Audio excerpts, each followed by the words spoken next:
Catch the thrill of Super Trofeo racing with dynamic starts and strategic maneuvers. Into and out of turn one. This is viewed from the front. Stephan getting very away nicely. Starting away from the pit wall. Paulo Bilieri second, turn in second place into the first corner. And the car that actually gained a couple of positions is the one with the green and blue flashes on its nose from sixth into fourth. Very nicely. Not quite fourth there, but Adrian Lewandowski, he guessed the way there was, and there was a little bit of a gap. He thought, well, I'll be coming down there into turn one. By the time they'd exited turn three, he's fifth at the moment. He got up to fourth by being on the correct side of the track as they started turning right all over again. And just hearing, well, what's good news from Dakota as well is that Philip Tang, who was clattered by Gabriel Holguin's car coming back across the track, is reporting in that he is absolutely fine. Bear in mind, he was coming through the kink at turn 11. He'd got to turn 12, still without line of sight. Safety car is in. That's very good news. That shows how fast they've cleared it up. He's gone early. Stephan has gone early, and Paulo Bilieri not doing a bad job of keeping up. You've got to guess when the car in front is going to hammer the throttle down. But it's always quite difficult when you've got a tight final corner as well, because you hammer it down, but then you have to keep your car balanced. Say people behaving very nicely. Often restarts lead to further restarts if you've got a corner, particularly with the first corner as tricky as the one here. But actually, what we're seeing this time, the cars in third and fourth and fifth and sixth, they're catching Paulo Bilieri. That's Masimo Ciglia, Adrian Lewandowski, Sero Mazur Dean Noyes, getting as close as they possibly can. Just talking about the Lamborghini Cup class. Kari Mojje leading it, but he's only just... Actually, he's got ahead of David Starr, and that puts a car between him and Rocky Balduk. Now this is the view going down to about the point on the circuit where a lot of people ran wide on the opening. That's turn number 8, infield hairpin. There's actually quite a broad hairpin there, so it's you can be quite generous with where you put the car. Yeah. David Starr just lost one place. Rocky Balduk has just lost another.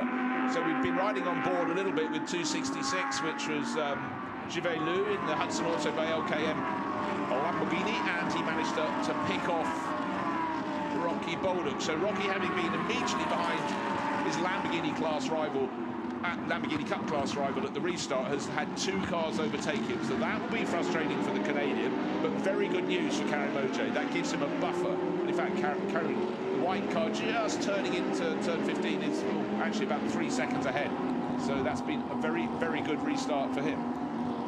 Yeah, it's quite nice in split class racing when you can have some cars from a different class in between you and your competitors. Psychologically, it just gives you that buffer that, you know, you're a little bit safe. If anything happens, you're not going to be directly attacked by someone you're actually racing for points. Yeah, now one driver who's really lost out right in the middle of our screens, white with the red flashes, as Hans Motorsport.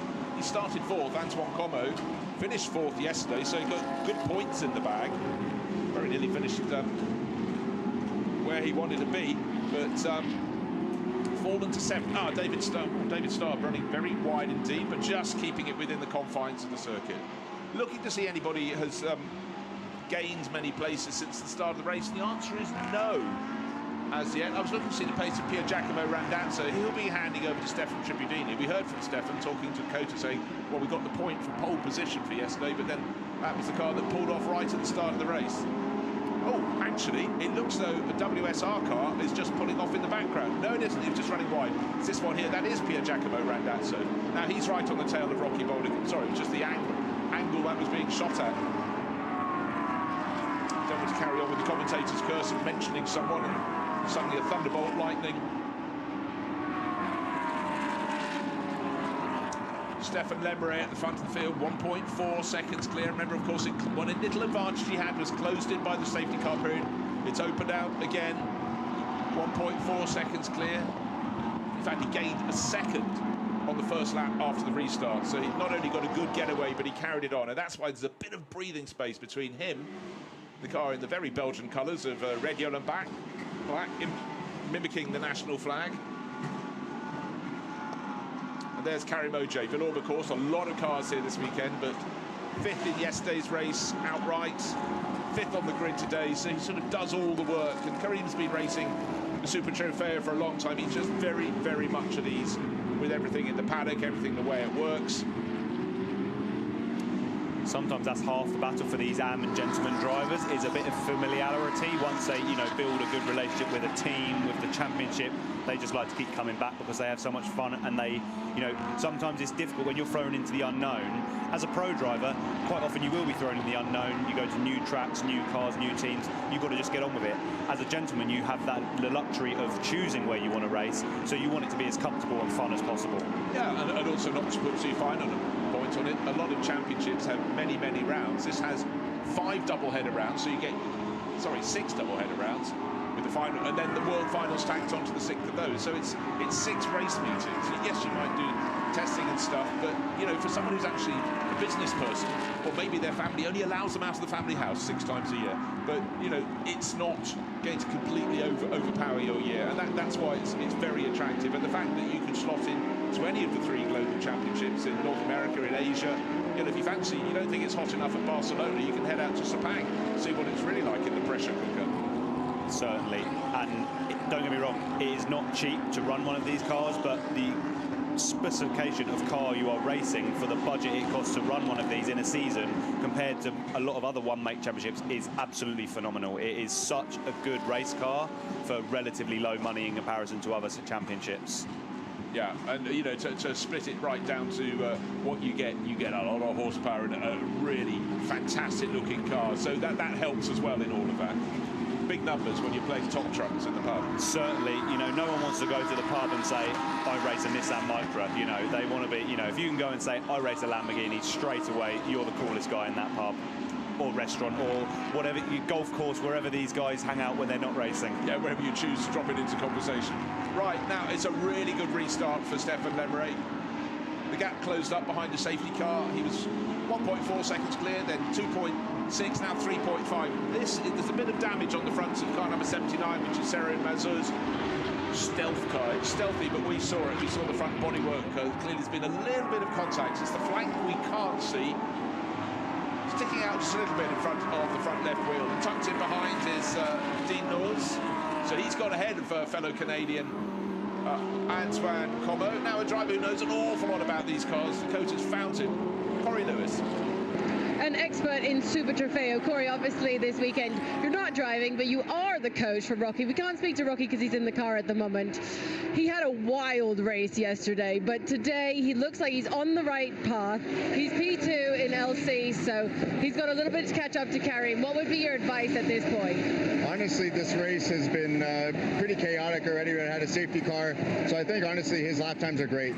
I think if we can just keep up this pace, let the race unfold, and maybe we can get back up towards the leader there. We have a few AM cars in between us, but again, I'm proud of his pace. Yesterday was a learning curve. First World Finals for Tommy. Beyond proud of him. The team, Rafa Racing's done an amazing job. Let's see what we can do here from middle to the end of the race. We're very hopeful. Like you said, we're sitting second right now. Now this year we've got 21 different nationalities participating in this race. What is it like from your experience, having come over from America, racing with all 3 different series in one giant race? It's amazing, right? I mean, from a driver's seat, I've done it from driving behind the wheel to now be a coach and to kind of coach Rocky through everything that he's been going through. I get what he's experiencing, and to have all the continents together. Lamborghini Squadra always does an amazing job, and being with the brand for so many years myself, and it's awesome to see the series grow as much as it has. So it's an honor to be here, and looking forward to the future with the new Tamaro coming up. Let's see what Rocky can do in his 199. Thank you very much, Corey. Thank you, Dakota. It's always good to hear the opinion of someone who's been there, seen it, done it, and then has the different role of trying to bring someone else to learn it all. And it really is quite a thing. 21 nationalities. I hadn't added them up, but that's how cosmopolitan would you like it? We've got 31 cars started the race. We didn't have Zubij Wang. He didn't start, and obviously we lost Francesco Terzo. Since then we've lost Colombian racer Gabriel Holguin and Hong Kong's Philip Tang, but everyone else still going. That really is a cosmopolitan. Fantastic view.